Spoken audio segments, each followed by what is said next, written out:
welcome to episode number 8 of my creative podcast, The PiaKnits.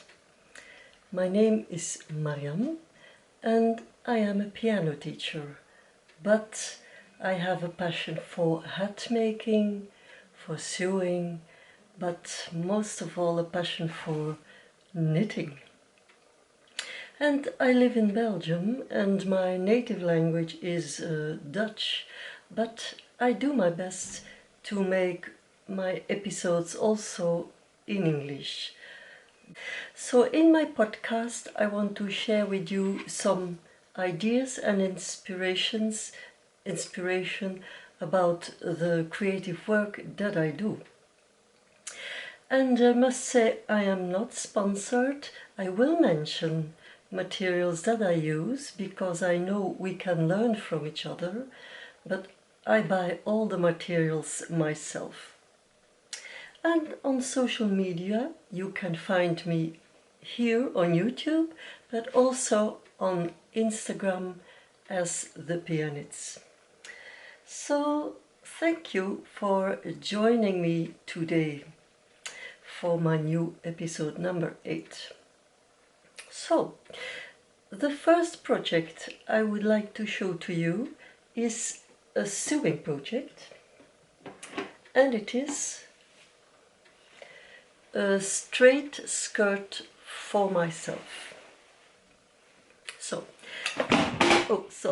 I used the pattern, the basic pattern that I have made in the sewing lessons a few years ago. I will put this down. In the sewing lessons a few years ago. And I used a red fabric that I still had in my stash. And it is a fabric, at one side, at the right side of the fabric, it is a shiny, and the wrong side is, I don't know the correct word, we say matte. It is not shiny. So you have two beautiful sides in this one fabric. So it was my idea to use both sides of the fabric in the skirt. So what did I do? I made the front pattern piece and the back pattern of the skirt in 3 panels. So I could use the shiny side in the center panel. I will show you like this. And I made 2 side panels with the back side of the fabric. So this gives a nice effect, I think, and it is not so difficult to do. So you see, you can always have inspiration from the fabric. If the fabric has a backside that is beautiful, you can do it that way. Also, I always make an elastic waistband in my skirt or also in my pair of trousers. Of course, this is not a haute couture way to work, but I think it is very comfortable to wear. And I make belt straps to use a belt, because that way, even with an elastic band, the garment stays very well in place when moving. Also what I did is I put in a lining, also in the same color. It is not finished completely yet. I have some work to do. But I always think it is much more comfortable to wear, and also it's a nice finish, I think. So as you can see, I have a little bit of work to do on my straight skirt. The fabric is, I think, a mix of wool and synthetic, but it will be a little bit too warm for the summer season. So this one will be for autumn or winter maybe. So what I would like to do, of course, is make a matching shirt. Why not? And that is my second project that I am working at. I am making a pattern for a shirt, a top shirt with a cowl neckline. And for that I will show a few pictures so you can see how I have been working at the pattern. It is I am not a professional pattern maker, not at all, but I am really fascinated to do this. So first of all, I took my basic bodice pattern, also that I made a few years ago in the sewing lessons, and I am very lucky because my body size didn't change a lot, so the basic pattern is still a perfect fit. I'm very happy with that. So on the first picture you can see that first of all I have made a copy of the basic bodice pattern, because I never make any changes on this original basic pattern. So first I copied this pattern, and then I needed my book of pattern making theory to see what the next step was, to create the cowl neckline. So the next step is making the change, and that changes, and that you can see on picture number 3, I guess. I have made the changes on the pattern. I draw the lines where I had to cut open the pattern and make the changes in the paper pattern to create the extra fabric, so to realize a cowl neckline, as you can see on the pictures. So the next step, of course, is test my pattern. And so I will cut out the front pattern piece and the back pattern piece to see how it will fit on me, of course. And I still have a purple lightweight knitted fabric that I will use for that, because to make a cowl neckline you need a loosely woven fabric, and also you have to cut the front pattern piece on the bias of the material. So I will see how it will work out. Only when I have sewn together the front piece and the back piece, I will be able to see how to make the armhole and so on. It is really very fascinating. And by doing this whole process on my own, drawing the paper pattern and do all the adjustments and then sewing the garment, I have more admiration and appreciation for designers and couturiers, because all the garments that they make and that we love so much, they are the result of a lifelong of practicing and learning.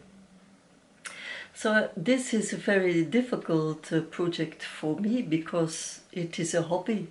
I like to do it, but it is a big challenge. So as you see, there's a lot of work to do, and I will tell you about my experience in next episodes. So this was project number 2, the plan to make a top with a cowl neckline. And now my last project that I want to talk about to you. This is a crochet project, as you can see here on my little table. So normally I'm not doing a lot of crochet, because my favorite technique is still knitting. But it is a good idea to have different projects to be able to change techniques. It is better for our muscles also, because with knitting and embroidery and crochet we are always doing a lot of little movements, always the same movements, and this can give pain when you do it a long time.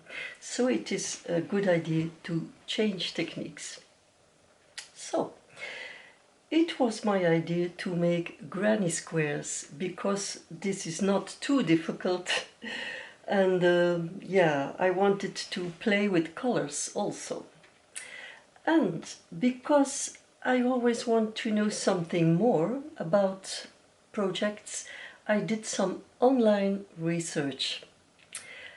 And it seems that granny squares are popular already for a very long time, especially because you can take them wherever you go. You can take your little project.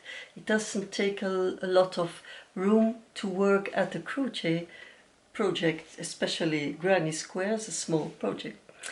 Also, it's perfect to use up leftover yarns from other projects. And what I like the most is the possibility of playing with color combinations, really. And because colors make me happy, really. And during difficult times in my life, I guess I already told you in one of the previous episodes, but creativity has always been something that helped me a lot to stay positive. And especially during this period now with the pandemic that we all have to go through this year, I felt that I needed a lot of colors to work with. And yes, when you want a lot of colors, you have to buy a lot of wool. And that's why I have made the decision for a budget yarn.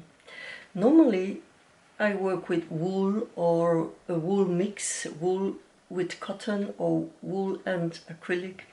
But now I made a choice for a budget yarn. And this is it. I will show it to you, the label. Budgetyarn Acrylic DK.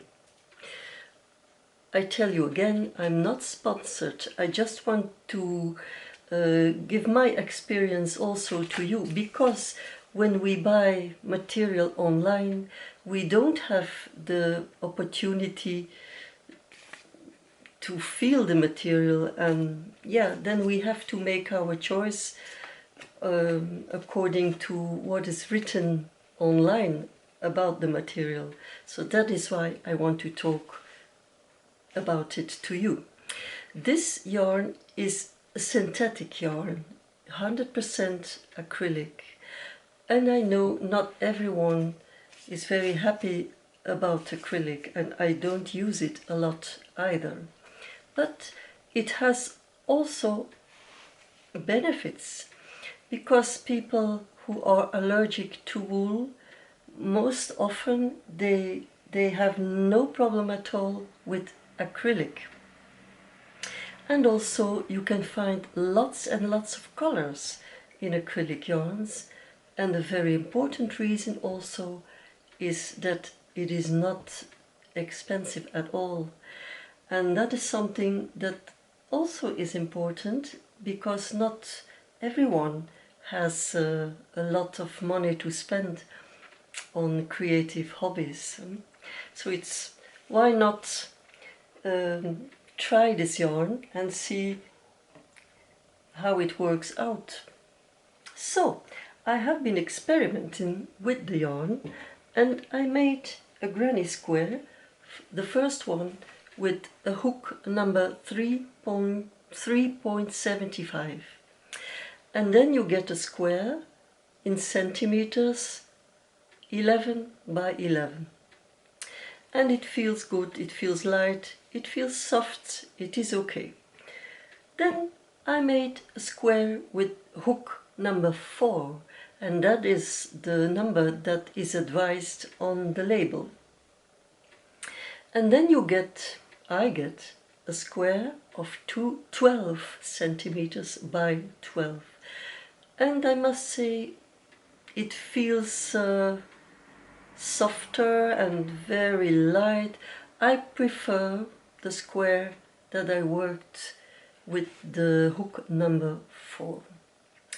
Also, I have washed the squares, and so I am now 100% sure that the colors are stable.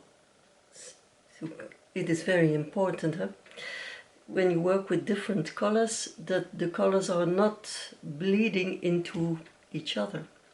So I'm very happy, and I will work more granny squares to make a granny square blanket.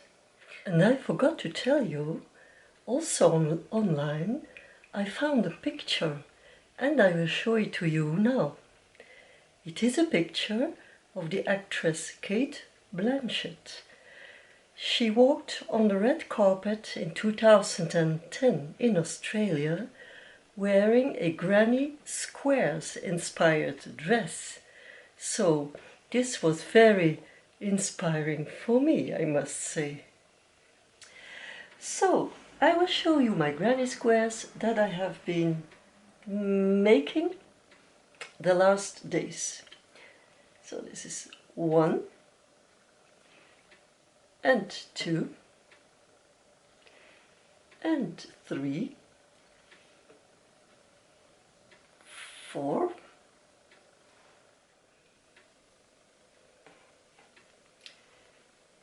5, 6, 7, 8, 9, and 10. I must say I'm very happy with the colors, and as you can see, I have made a beautiful choice of colorway. I will show you a picture now, and I hope that I am able to put the text and all the names of the colors. If you would like to make a project in this yarn, you will find the names of the colors, and you can make also maybe your choice. So this is it for today. I hope you liked the episode and that I have been able to inspire you to be creative. So thank you so much for watching, and please enjoy your creativity, and maybe we see each other next episode. Bye!